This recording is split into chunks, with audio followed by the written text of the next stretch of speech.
अस्सलाम वालेकुम everyone, I hope आप सब खैरियत से होंगे। आज हम पढ़ेंगे अ टेल ऑफ टू सिटीज़, जिसको लिखा है सर चार्ल्स डिकन्स ने। ये एक हिस्टोरिकल नावल है, 1859 में पब्लिश हुआ और फ्रेंच रेवोल्यूशन के दौरान लिखा गया। Students, a tale of two cities को 3 बुक्स में लिखा गया, recall to life, the golden thread, a track of a stone. Students, ये कहानी है 2 सिटीज़ की, London and Paris. London is a symbol of peace and stability, जबकि पेरिस जो है ये सिंबल है क्योस का और रेवोल्यूशन का। जैसे कि टाइटल से शो हो रहा है, अ टेल ऑफ टू सिटीज़, 2 शहरों की कहानी। स्टूडेंट्स, नावल की शुरुआत एक फेमस सेंटेंस से होती है, it was the best of time, it was the worst of time. Students, ये सेंटेंस 18th सेंचुरी के एंड में लंदन और पेरिस की 2 डिफरेंट दुनियाओं को रिफ्लेक्ट करता है। चलिए अब कहानी को स्टार्ट करते हैं। तो स्टूडेंट्स, ये कहानी शुरू होती है डॉक्टर अलेक्जेंडर मैनेट से। डॉक्टर अलेक्जेंडर मैनेट 18 साल से फ्रांस की एक जेल में कैद हैं और अब 18 साल के बाद उनको रिहा किया जा रहा है। मिस्टर जैरविस लोरी, जो टेल्सन बैंक में काम करता है, मिस्टर जैरविस लोरी पेरिस जा रहा होता है एक मिशन पूरा करने के लिए। उसका मिशन क्या होता है? उसका मिशन ये होता है कि लूसी नामी लड़की से मिलना है और उसको ये बताना है कि उसका फादर डॉक्टर अलेक्जेंडर मैनेट वो ज़िंदा है, जिसे तुम इतने अरसे से मरा हुआ समझ रही थी। क्योंकि लूसी को लगता था कि 18 साल हो गए हैं, उसके फादर की डेथ हो चुकी है, और मिस्टर जैरविस लोरी उसको बताते हैं कि जिसे तुम मरा हुआ समझ रही हो वो असल में ज़िंदा है। एक्चुअली उन्हें 18 सालों से सीक्रेटली बेस्टाइल में कैद करके रखा गया था। बेस्टाइल एक फेमस फ्रेंच प्रिजन था जो मोनार्की के जुल्म का निशाना बन गया। 14 जुलाई 1789 में जब आवाम ने इस बेस्टाइल को, इस कैद को तोड़ा, वो कैद खाना, वो बेस्टाइल, वो जेल फ्रीडम का एक सिंबल बन गया। इस कैद में डॉक्टर अलेक्जेंडर मैनेट को अनजस्टली कैद किया गया था। स्टूडेंट्स, जैरविस लोरी लूसी को ये बताता है कि तुम्हारे बाप का एक दोस्त है मिस्टर डिफार्जे और उसकी वाइफ मैडम डिफार्जे, जिनकी वहाँ पर एक वाइन की शॉप है, उन्होंने तुम्हारे बाप को वहाँ से बचा लिया है। और अब ये कहानी सुनकर लूसी जैरविस लोरी के साथ वहाँ पहुँचती है अपने फादर डॉक्टर मैनेट को ढूंढने के लिए। जब अपने फादर के पास पहुँचती है तो वो देखती है कि उसका बाप एक छोटे से कमरे में बैठा जूते बना रहा होता है। एक्चुअल में 18 साल से जेल में रहने की वजह से डॉक्टर मैनेट मेंटली डिस्टर्ब हो चुके थे। डॉक्टर मैनेट किसी को भी नहीं पहचान रहे थे, इवन अपनी बेटी को भी। बहुत कोशिश कर रही थी अपने फादर को याद दिलाने की। डॉक्टर मैनेट को लूसी के गोल्डन बाल देखकर कुछ याद आता है। लूसी अपने फादर को लंदन वापस ले जाती है, यानी वो पेरिस से वापस लंदन लेके जाती है। जैसे मैंने वीडियो के स्टार्ट में बताया कि ये 2 सिटीज़ की कहानी है, London and Paris. Students, London पहुंचकर लूसी धीरे धीरे अपने फादर को ठीक कर लेती है।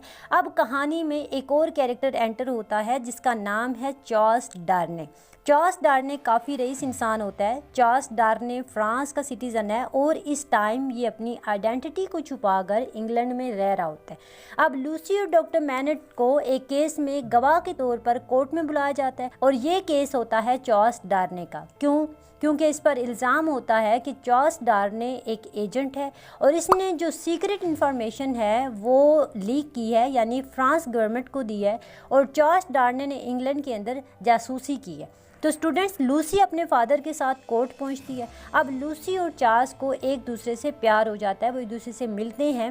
एक्चुअल में चार्ल्स डार्ने एवरमोंट फैमिली का एक मेंबर है, लेकिन वो अपनी फैमिली के जुल्म की वजह से उनसे अलग हो जाता है और वो फ्रांस की करप्टेड एरिस्टोक्रेसी को रिजेक्ट कर देता है। अब कहानी में एक और कैरेक्टर आता है जिस कैरेक्टर का नाम है सिडनी कॉर्टन, जो एक ट्रैजिक और हीरोइक कैरेक्टर है। स्टूडेंट्स, सिडनी कॉर्टन और चार्ल्स दोनों हम शक्ल होते हैं। सिडनी कोर्ट में चार्ल्स को बचा लेता है। कोर्ट में सिडनी ये स्टेटमेंट देता है कि मैं चार्ल्स का हम शक्ल हूँ, इसलिए हो सकता है अथॉरिटी ने मुझे देखा हो। अब इस बयान के बाद, इस स्टेटमेंट के बाद चार्ल्स डार्ने को वहाँ से रिहा कर दिया जाता है। अब चार्ल्स लूसी से मिलना जुलना शुरू कर देता है। चार्ल्स एवरमोंट फैमिली से है और एवरमोंट ख़ानदान गरीबों पर काफ़ी जुल्म करने की वजह से मशहूर था। स्टूडेंट्स, अलेक्जेंडर मैनेट की 18 साल की सज़ा का जो रीज़न था वो भी यही ख़ानदान होता है, लेकिन चार्ल्स अपने अंकल और फादर की तरह नहीं होता, वो गरीबों से काफ़ी हमदर्दी रखता है। अब चार्ल्स अलेक्जेंडर बेनेट से मिलता है और लूसी का हाथ मांगता है और अलेक्जेंडर को कहता है कि जब वो लूसी से शादी करेगा तो वो अपनी आइडेंटिटी बता देगा। अलेक्जेंडर और लूसी दोनों राज़ी हो जाते हैं। अब चार्ल्स की शादी लूसी से हो जाती है। शादी के बाद चार्ल्स बताता है कि वो फ्रांस के बहुत बड़े रईस ख़ानदान एवरमोंट फैमिली से बिलोंग करता है। एवरमोंट का नाम सुनते ही अलेक्जेंडर को दोबारा दिमाग का दौरा पड़ जाता है, क्योंकि अलेक्जेंडर की सज़ा की वजह यही लोग थे। वो दोबारा डिस्टर्ब हो जाता है और जूते बनाना शुरू कर देता है। लेकिन कुछ दिन बाद अलेक्जेंडर ठीक हो जाता है और उसे यकीन हो जाता है कि चार्ल्स डार्ने अपनी फैमिली वालों की तरह नहीं है, चार्ल्स उनसे डिफरेंट है, ठीक है। वो लूसी को बहुत खुश रखेगा। अब लूसी और चार्ल्स हैप्पीली रहने लगते हैं। अब स्टोरी फ्रांस में शिफ्ट हो जाती है। फ्रांस में रेवोल्यूशन बहुत तेज़ी से बढ़ रहा था और गरीब लोग अपने हकूक़ के लिए लड़ रहे थे। और फ्रांस में एक फैमिली रहती है, डिफार्जे फैमिली। ये लोग फ्रेंच रेवोल्यूशन में बहुत बढ़ चढ़ कर हिस्सा ले रहे होते हैं। मिस्टर एंड मिसिस डिफार्ज अरिस्टोक्रेटिक लोगों को मारना चाहते हैं। दूसरी तरफ किसान लोग बेस्टाइल में घुस जाते हैं और सब कैदियों को रिहा कर देते हैं। फ्रांस का माहौल काफ़ी ख़राब हो रहा होता है।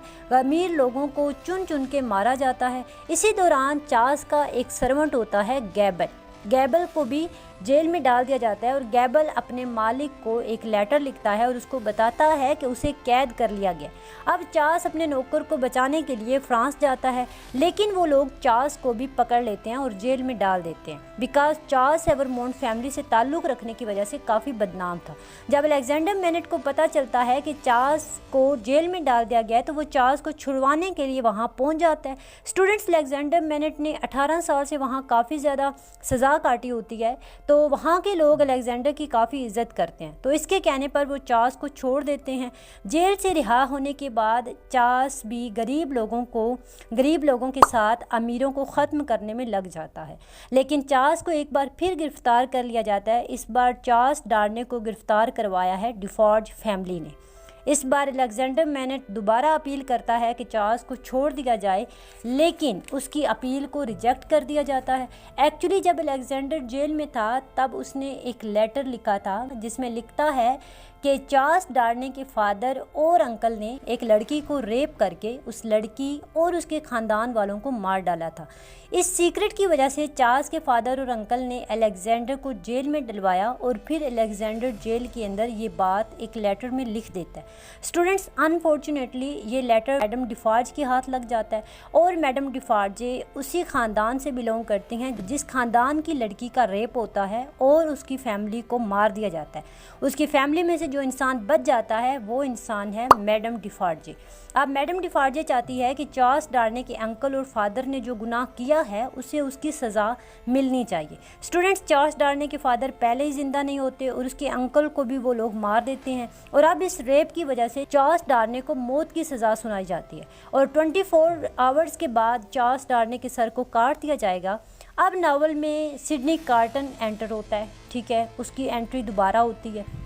सिडनी कार्टन वो इंसान होता है जिसने चार्ल्स को कोर्ट में बचाया होता है। सिडनी कार्टन एक शराबी इंसान है। वो मैडम डिफार्जे की वाइन शॉप पे वाइन बाय करता है। जब वो वाइन बाय करने जाता है तो वहाँ पर वो सुनता है कि मैडम प्लान बना रही है कि वो चार्ल्स के साथ साथ उसकी वाइफ लूसी को भी मार देगी। चार्ल्स और लूसी की एक बेटी होती है, उसे भी मार देगी। ये बात सिडनी कार्टन सुन लेता है। वो काफ़ी परेशान हो जाता है क्योंकि वो भी लूसी से प्यार करता है, लेकिन कभी बोल नहीं पाता कि वो उसको चाहता है। अब वो चाहता है कि किसी तरह से वो लूसी को वहाँ से इंग्लैंड भेज दे क्योंकि उसकी जान को खतरा है।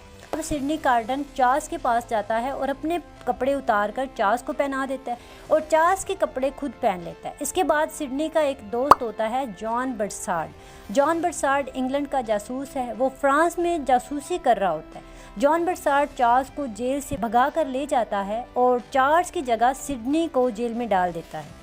इसके बाद चार्ल्स डार्ने, लूसी और उनकी बेटी अलेक्जेंडर बेनेट के साथ फ्रांस को छोड़कर इंग्लैंड वापस चले जाते हैं और अगली सुबह वो लोग सिडनी कार्टन को चार्ल्स समझकर मार देते हैं। सिडनी कार्टन लूसी के लिए ये कुर्बानी दे देता है। इसके बाद मैडम डिफार्जे लूसी को मारने के लिए उसके रूम में जाती हैं, लेकिन लूसी वहाँ पर नहीं होती। लूसी की सर्वेंट वहाँ पर होती है मिस प्रोस, जिससे मैडम डिफार्जे की लड़ाई हो जाती है और मैडम डिफार्जे अपनी ही बंदूक से अपने आप को गोली मार लेती है। तो यहाँ पर हमारी कहानी एंड होती है। आई होप आपने लेक्चर एंजॉय किया होगा। वीडियो अच्छी लगी हो तो लाइक कर दो, चैनल को लाजमी सब्सक्राइब कर लेना। अपना रखिएगा ख्याल। अल्लाह हाफिज़।